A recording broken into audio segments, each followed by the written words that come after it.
Friends, I think the larger question is that are editors still enjoying the role of the gatekeepers when it comes to, autonomy of the authors? So the binary of editor and the author, and the terms that have over a period of time evolved in sciences, is that open access non-profit journals, whereas there are open access and the journals who charge publication fee, that too sometimes very huge, and what is an open peer review. And whereas we see decentralized mechanism of review process in science journals or in sciences, does it apply to social sciences equally as well? I think no. And are editing as a mechanism, editing as a gatekeeper, editing and the ways of editing, sometimes questioning the language aspect and not the content. There are many things that fell in the power question, and seeing from the pedestal of an editor, and obviously the biases that get involved during the process in social sciences for that matter, one does feel that there is much that needs to be changed, and there are many things that should provide transparency in terms of an open access. And when we are seeing many pathological forms of publishing today, like racketing, as we have already talked about, like cloning of journals, like publishing of pay and get published whatever you submit, because you had paid, now you will get published, and many other editorial pathological practices rather, that should be talked about. The biases of language, and that over a period of time have got, I must say, routinized or got introduced into the social science editing system, must be talked about. And who defines the content? Who are the real gatekeepers? Are editors literally marring that content at times when the content is good and the language is bad? And can editors get involved up to what level? Up to what quantum can an editor intervene in a particular write-up?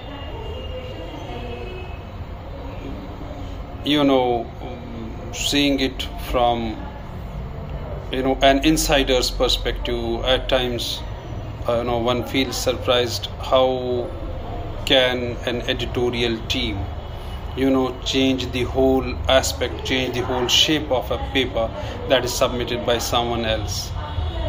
And can the editor become the second author? I don't mean the co-author here. I mean the draft is submitted by the author, and editor can keep on writing things in her own language in the name of grammatical and typo errors. Should every correction go to the author back as a suggestion, and without any physical intervention, without any writing intervention of the editors? There are many questions. And as about the decentralization process, there are open access journals where there are journals which are not, and there are journals who are subscription crazy.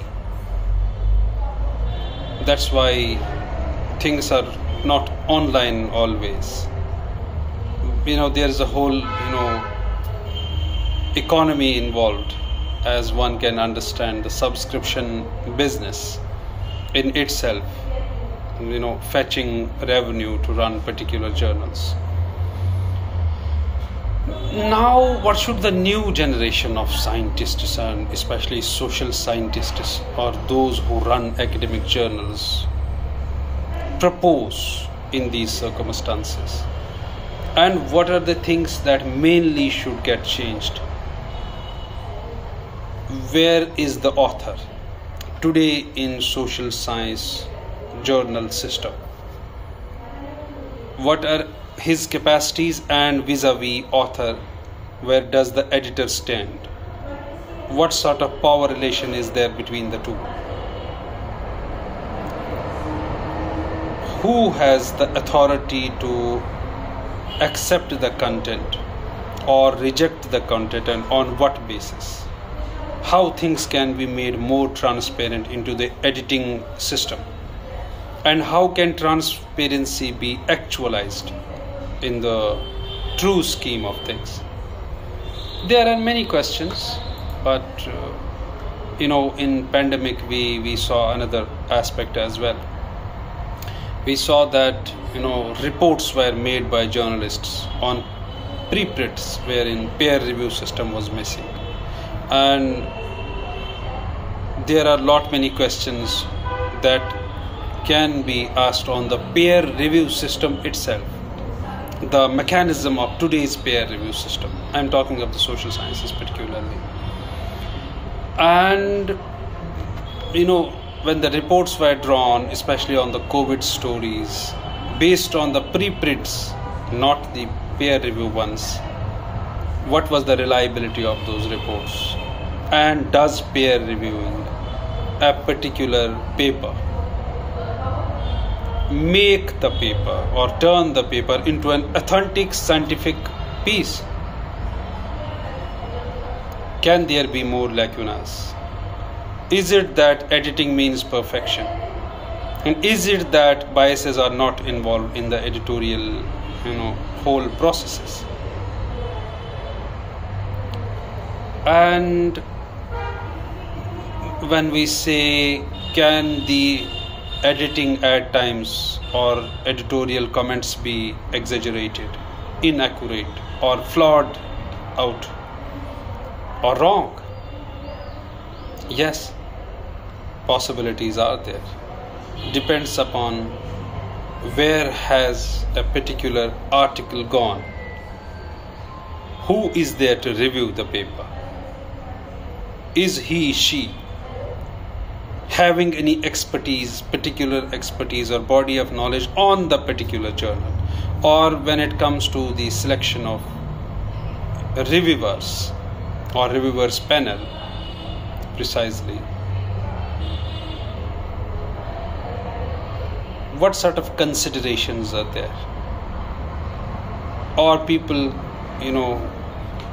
keep receiving the journals to review, for the whole peer review process, and the themes about which they don't have knowledge, and then what it becomes like, commenting for the sake of commenting, accepting, rejecting for the sake of it.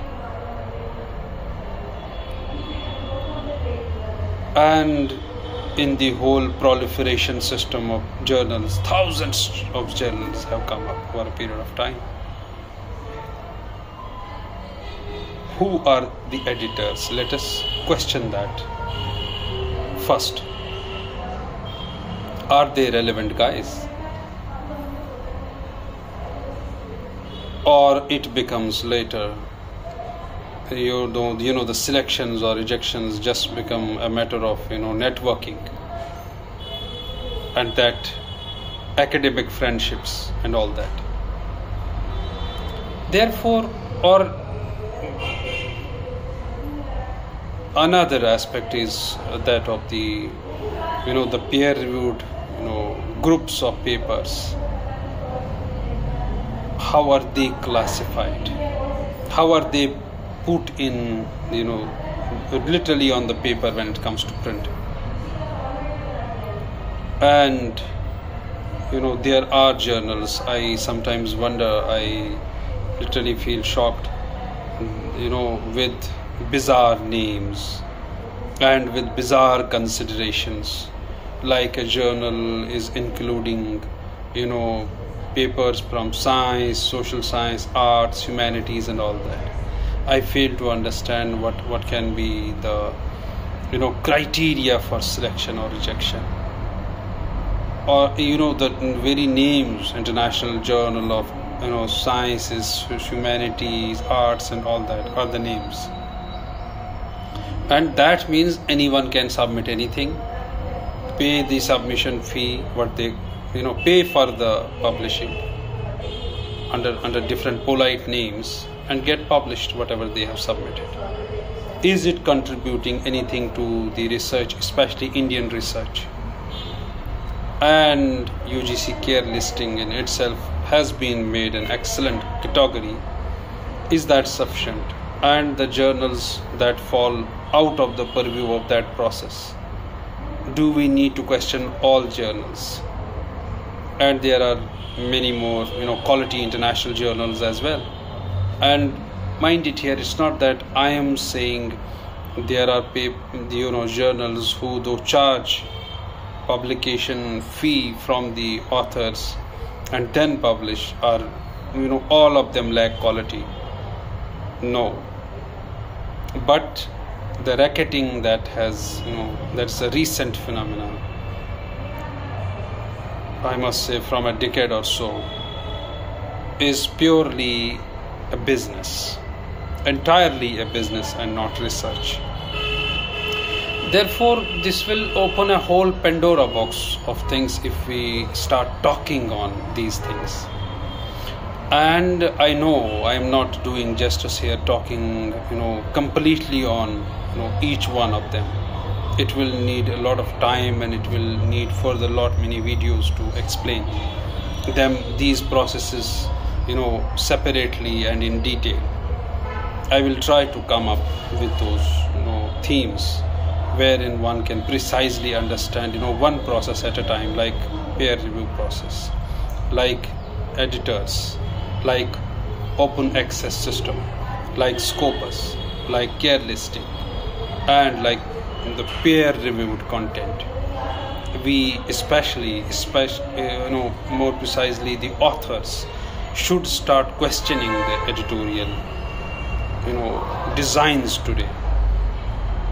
And the question on the, I may say, the transparent processing of journals, processing of the material, how at times personal egos mar the whole content, how at times the craze for perfection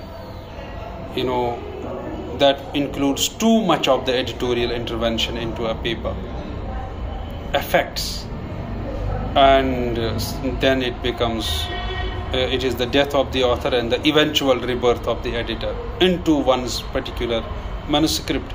That I cannot agree with. That I simply can say is the breach of the content.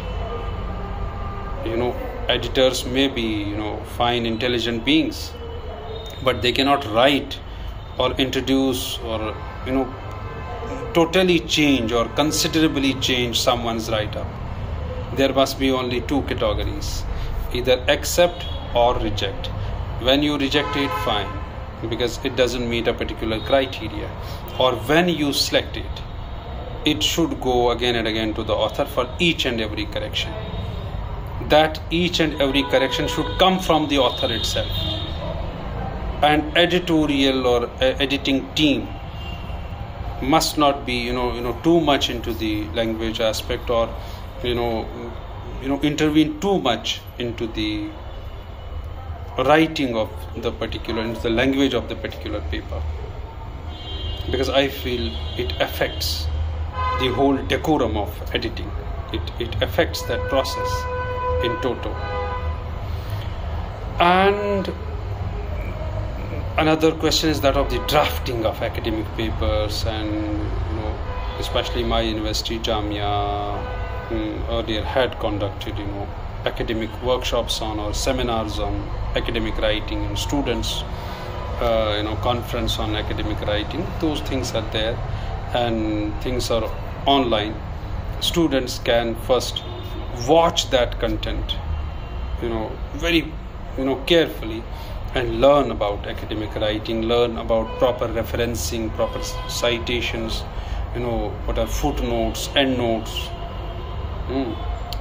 That literally can boost this community of students with new skills in academic writing.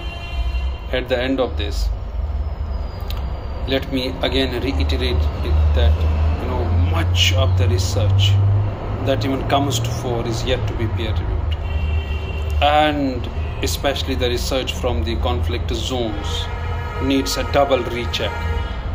Is that being done? No. Do the reports that are made on the basis of the statistics or the data gotten from those areas, gotten from those disturbed zones or conflict zones, whatever you may call them, is that reliable? For how much is that valid? And what should be the real interference of the peer review system, editing system, publishing system there also needs to be taken care of. We will discuss it in our subsequent videos. Thank you so much.